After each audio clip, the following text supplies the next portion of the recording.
When I was 9 years old, my mom asked me what I would want my house to look like. And I drew this fairy mushroom.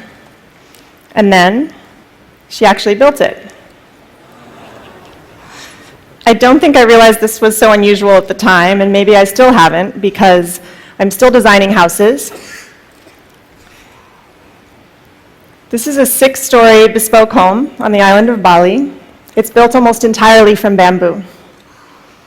The living room overlooks the valley from the 4th floor. You enter the house by a bridge. It can get hot in the tropics, so we make big curving roofs to catch the breezes. But some rooms have tall windows to keep the air conditioning in and the bugs out. This room we left open. We made an air-conditioned tented bed. And one client wanted a TV room in the corner of her living room. Boxing off an area with tall walls just didn't feel right. So instead, we made this giant woven pod. Now, we do have all the necessary luxuries, like bathrooms. This one is a basket in the corner of the living room. And I gotta tell you, some people actually hesitate to use it. We have not quite figured out our acoustic insulation. So there are lots of things that we're still working on, but one thing I have learned is that bamboo will treat you well if you use it right. It's actually a wild grass. It grows on otherwise unproductive land, deep ravines, mountainsides. It lives off of rainwater, spring water, sunlight. And of the 1,450 species of bamboo that grow across the world, we use just 7 of them. That's my dad. He's the one who got me building with bamboo. And he is standing in a clump of Dendrocalamus asper niger that he planted just 7 years ago. Each year it sends up a new generation of shoots. That shoot, we watched it grow 1 meter in 3 days just last week. So we're talking about sustainable timber in 3 years.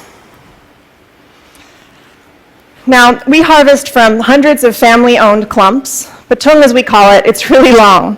Up to 18 meters of usable length. Try getting that truck down the mountain.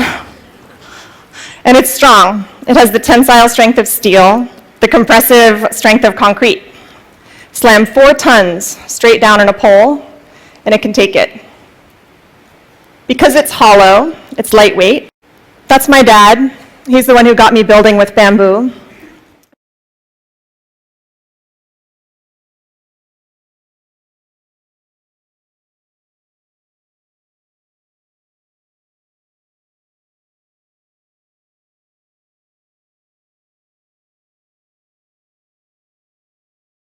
And he is standing in a clump of Dendrocalamus asper niger that he planted just 7 years ago.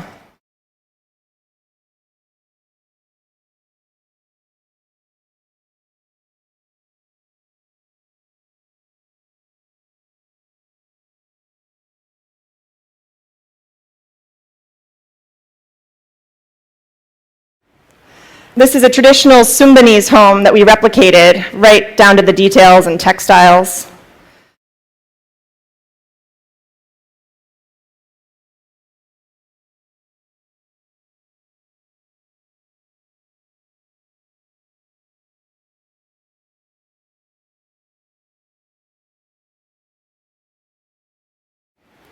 From little huts to elaborate bridges, like this one in Java, bamboo has been in use across the tropical regions of the world.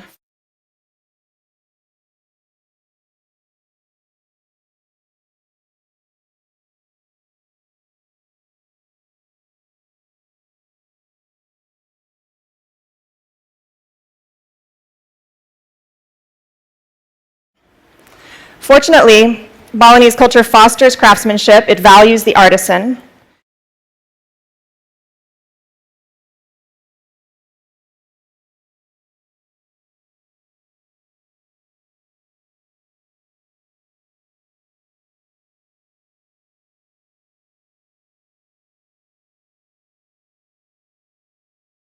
And always remember that you are designing for curving, tapering, hollow poles.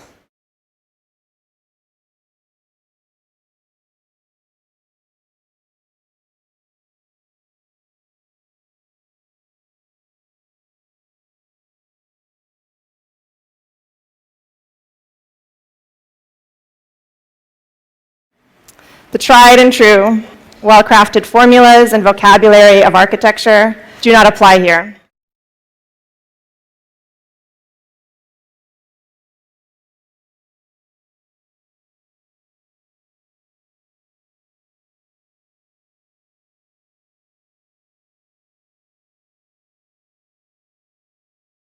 And when my father built Green School in Bali, he chose bamboo for all of the buildings on campus because he saw it as a promise. It's a promise to the kids. It's one sustainable material that they will not run out of. And when I first saw these structures under construction about 6 years ago, I just thought this makes perfect sense. It is growing all around us. It's strong. It's elegant. It's earthquake resistant. Why hasn't this happened sooner, and what can we do with it next? First, we needed safe treatment solutions. Borax is a natural salt. It turns bamboo into a viable building material. Treat it properly, design it carefully, and a bamboo structure can last a lifetime. Second, build something extraordinary out of it. Inspire people.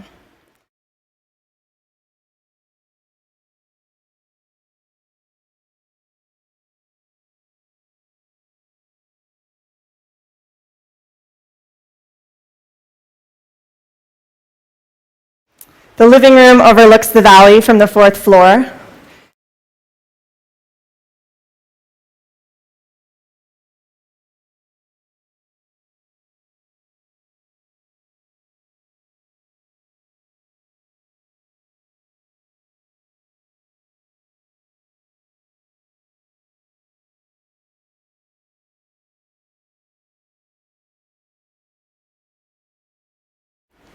And when I first saw these structures under construction about 6 years ago, I just thought this makes perfect sense.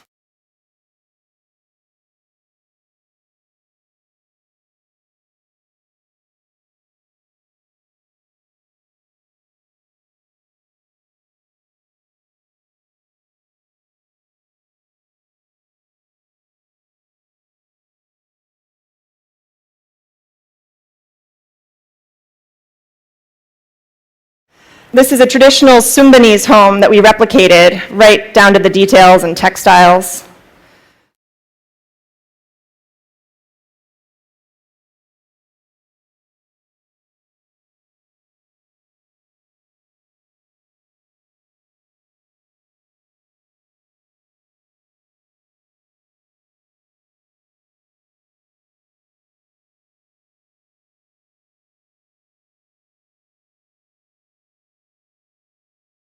And so we thought, what will it take to change their minds?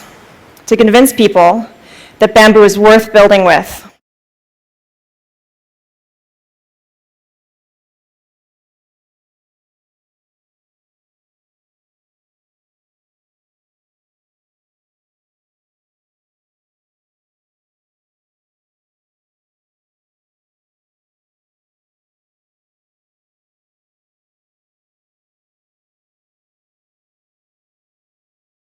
Treat it properly, design it carefully, and a bamboo structure can last a lifetime.